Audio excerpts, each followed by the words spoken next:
The crew worldwide, from Cali to Twitter, real hardcore fans, boxing ass niggas, consistency cops, police the views, we'll pull up receipts for any debate you choose. Shout outs to Clan Archie for the dope production. Ring gang stay with the best discussions. Ring Gang Radio. We're going to our next segment. Now, if you've gone to the website, read our articles, myself, I like to do what we like to call shit. Why am I forgetting my own fucking name, title of my shit? Forgotten Fades. Forgotten Fades. Yeah. Yeah. Excuse me, man. Sometimes I have little lapses. It's on Sunday. Forgotten articles. Yeah, Forgotten Fades. Yeah, and what I like to do on there is I like to highlight fights that I think don't get the attention that they deserve, and I've so far I think about 4 or 5 of them up there, and there's just one that I've written up this afternoon. And that one will be the source of our conversation about Forgotten Fades. The fight I'm referring to for this time would be Omar Figueroa versus Nihito Arakawa. That fight took place back in 2013. 2013 was a godly year for boxing, by the way. It was it was part of. This is when Golden Boy was actually doing a lot of the matchmaking for a lot of the now PBC fighters. So you can tell there was a matchmaking quality between then and now. They had a fight, it was in Texas, called Knockout Kings 2. And that fight was sandwiched in between a really rousing slugfest between Keith Thurman and Diego Chavez. And then the main event, you saw Soto Cruz get his career best win by becoming the first man to knock out Andre Berto, which was wonderful. Berto got injured in that fight, though. So just remember that. Well, I mean, good job, Soto Cruz. Because we know Patscorpio is not a Berto fan, and I'm not just gonna let someone throw that little highlight in there without put it in perspective. So yeah. Yeah, but it wasn't like Berto was not getting rocked before his shoulder went out in that fight. But Berto was looking bad that night, and Berto dropped him. That just exactly. So we can't excuse him for him walking his ass into that left hook. But in between those fights, you got Omar Figueroa versus Nihito Arakawa. Now, Figueroa at the time was running. It was a highly regarded prospect who punched hard as fuck. He was like, 20, 21? He had wins 17 KOs with 1 draw. His KOs. A lot. His KOs were like all were in 3 rounds or less, like all but one of them. Shit was crazy. Like Omar was running a wave right now, and then Arakawa was just. He was not known in North America. I remember I had to go on YouTube to actually go watch the lone fight he had in North America, Daniel Estrada, and at the time he didn't really show me anything, other than the guy who just seemed to be a tough guy. But it was someone that I thought that Figueroa would actually get rid of. The belt that was on the line was the interim WBC Lightweight Title, only because at the time the champion Adrian Broner had beaten Paulie Malignaggi for the WBA welterweight title, and he didn't vacate the belt, so that's why it was interim. And those two, I think, were 1 and 2 at the time. So, like I said, I wasn't expecting anything out of this fight. It was just like, okay, it's gonna be a showcase fight. Omar is just going to knock this cat out, and who's gonna be game while it lasts. But this is supposed to be a 5-round at tops type of fight. Exactly. And then what you got was probably one of the wildest cases of punishment and endurance that you'll see in the fucking ring. Fucking Figueroa threw everything but the kitchen sink at dude. Like, nah, I think he threw that too. That's real talk. I mean, Figueroa dropped him twice in the first half of the fight. I mean, Figueroa put all types of hands on him, and Arakawa absorbed him. Body shots, uppercuts, hooks, crosses, straights, leads, smashes. Like every type of punch that's in boxing was thrown in that fight, and Omar threw all of them shits. And I remember watching this fight. I'm over there thinking, I was like, God damn, like this nigga's gonna catch a brain bleed. Like this is nuts. And Lawrence Cole is the referee in this fight, and usually Colby, you know, you sometimes will be erring on the side of caution. Sometimes you be stopping these fights prematurely. Fucking we follow him. Yeah, exactly. But this is like one of those rare times where he was just like either he was hypnotized by the damn violence that he was seeing up close. He was just there. Literally, he was just there. Like he rarely had to separate them to the degree. Like they were just throwing. Like it was just. Yeah, I think he had to give a couple of low blow warnings to Arakawa, but and Arakawa. That's all it really was. And they weren't intentional. You know, there was exchanges because the body shot exchanges were hellacious. Yeah, I mean, really, it was just good old fashioned that phase that were just being handed out. That's all it really was, and but it was getting so uncomfortable to watch it because, and I think there were rounds where you would think that they would stop this shit, but Arakawa's hands never stopped moving. Young boxers could actually take a look at that fight and study that fight. As in, if you don't want a ref to stop it in your favor, move your fucking hands. You know what I'm saying? Keep your hands moving. He was still catching Figueroa with shots, and Figueroa was catching them shits clean. Like exactly. Arakawa was throwing a lot of arm punches, but every now and then he would sling one of them shits hard like a real punch. And it would snap Figueroa's head back, and he'd be like, God damn. And Figueroa, and it would look so clean because Figueroa was throwing like maybe, he's in the middle of throwing like maybe 7 or 8 punches. Then all of a sudden, you know, Arakawa was trading with him, and Arakawa was like, bam, bam, bam, bam, then bam, you're like, oh shit. Like, yeah. Yeah, like I mean, Omar got his nose busted. Like you say, his nose, he was bleeding all the time. He was bleeding all that shit from his nose. Yeah. So of course, like when you look at it, like I'm glad the fight didn't get stopped. And there's a lot of fights that got stopped that I felt like could have went on, and this is one where it only looked like it needed to be stopped because Omar, when he would go on his offensive burst, like his move throughout the fight, but there would be times where he would just start fucking teeing off. Yeah, exactly. The way he was throwing these punches is the way I thought Spence was going to throw at Mikey. Yeah, that's real talk, man. And it's just like, and that's why niggas thought that fight should have been a knockout. Yeah, because like I mean, body man. Like he was throwing like absolute. I mean, it was just pure heat that Figueroa was throwing at him, and he absorbed them shits.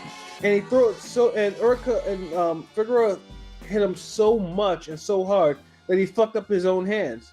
Legitimately fucked up his own hands in this fight, and that set the point for a late rounds rally by Arakawa. Arakawa, I remember, I think it was in the 11th round too. Then all of a sudden, you know, Arakawa had been throwing like arm punches, but he managed to catch, as you mentioned before, like he threw like a hard shot in the middle of throwing these arm punches, and then he started. What was that? No, my bad, man. I was just saying that a lot of those arm punches were landing clean too. Like that's what made it so bad. Like they don't look like they was all hard punches, but they landed to the point where it's like it don't even matter. Like, why are you getting hit by them? Yeah, and it's like Figueroa probably could have had an easier time in that fight if he had just boxed the man and actually used his defense. He didn't do either. I think it was just the Mexican in him that came all the way out. Like that fight. I think once it got past like the mid rounds, it was like the point of no return. And Figueroa faded in those last couple of rounds. Let Arakawa actually get those 2 rounds. But man, like nigga, I was sweating. My beater had like sweat stains and shit watching that fight, man. Because that shit was so raw. Like that was a fight though, man.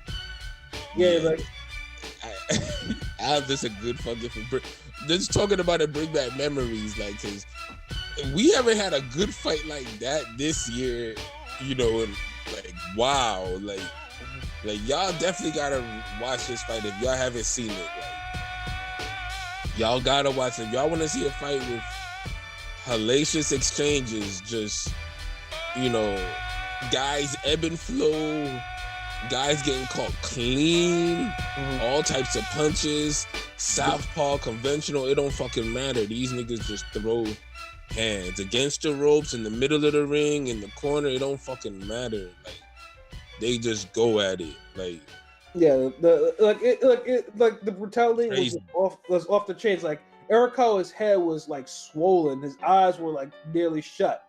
You know, Figueroa, like his hands, like you could tell, like he was playing the court. His hands was fucked up. You know, his nose was all busted, like he was having trouble his breathing. face was bleeding. He had the bruises and marks. Like, these dudes, it's like I ain't gonna lie. I think this fight did take off some career points from both them dudes, man. Oh yeah, no, there's no question about that.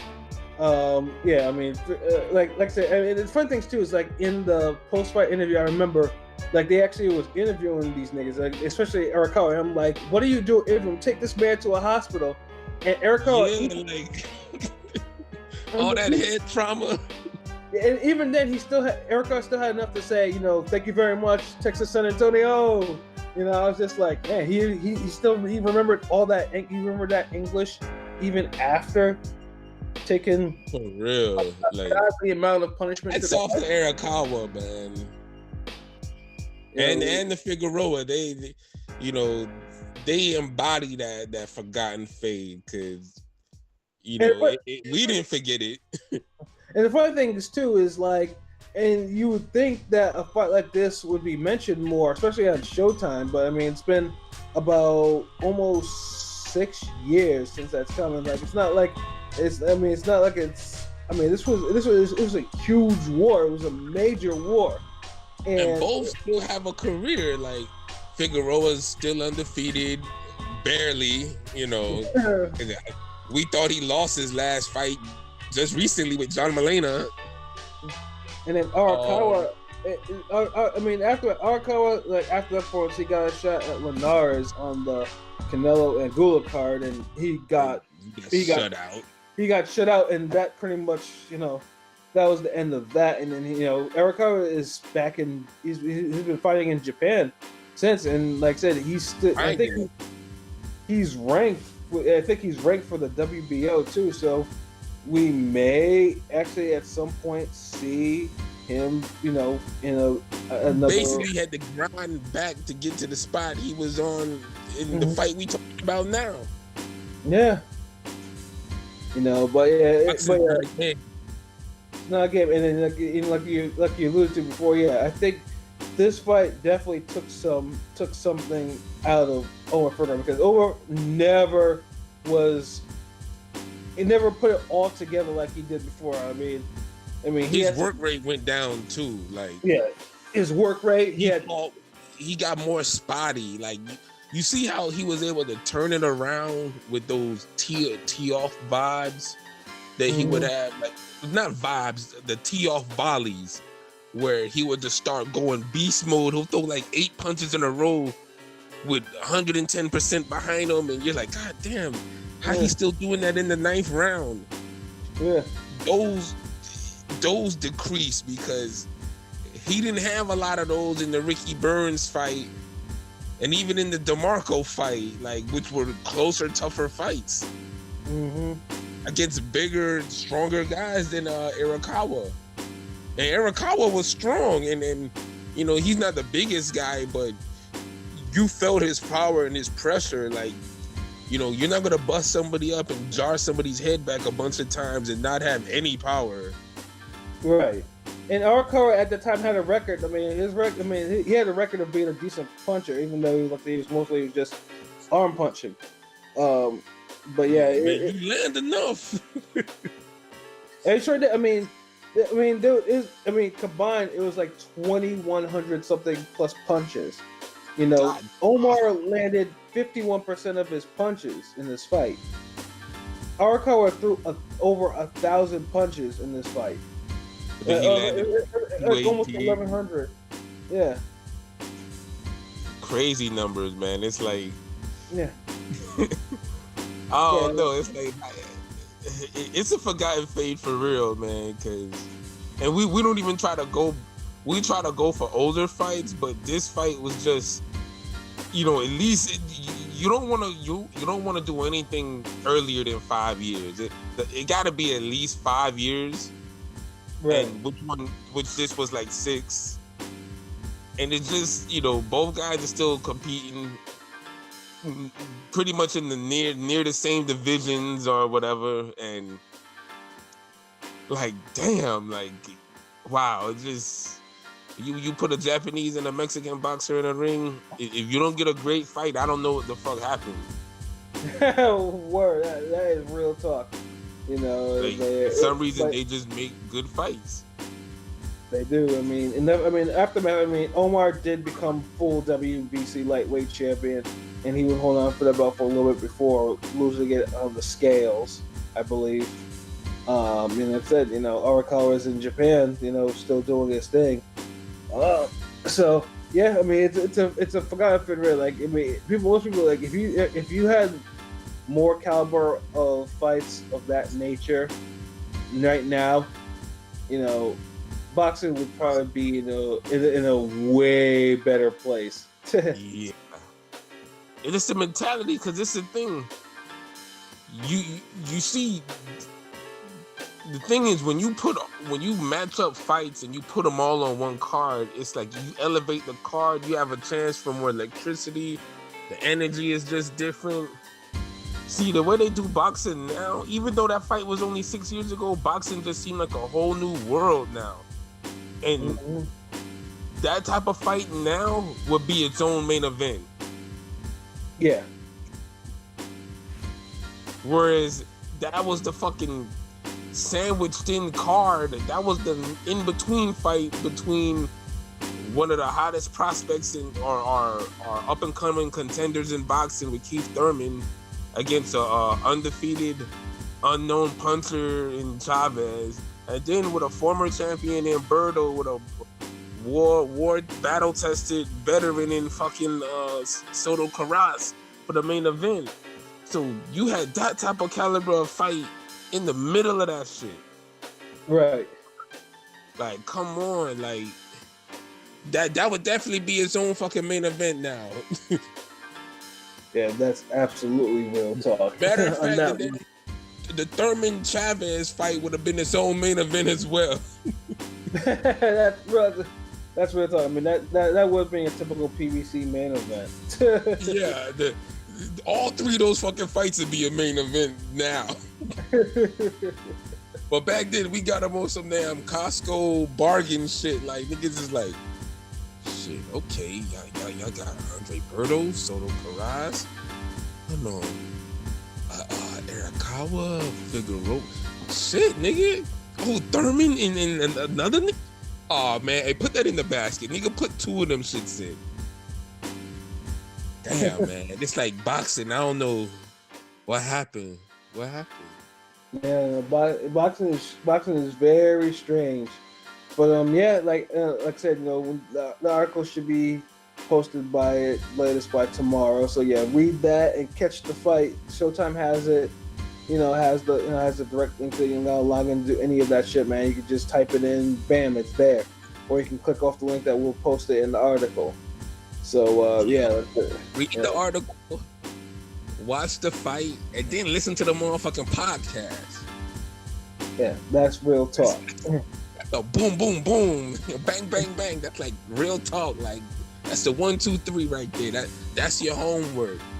Because look, you gonna have all the time in the world because look, Lord knows ain't no stat cards coming up this week. Right. Look, Lord knows you only gonna really get one good fight this week. Right. So I mean, may as well watch a classic fight that's certified classic. You know what I mean? Me and Pat ain't gonna lie to you, shit. Exactly, man. So yeah, so you catch that fight, man. Then leave a comment too on the article if you, once you read the article and you watched it.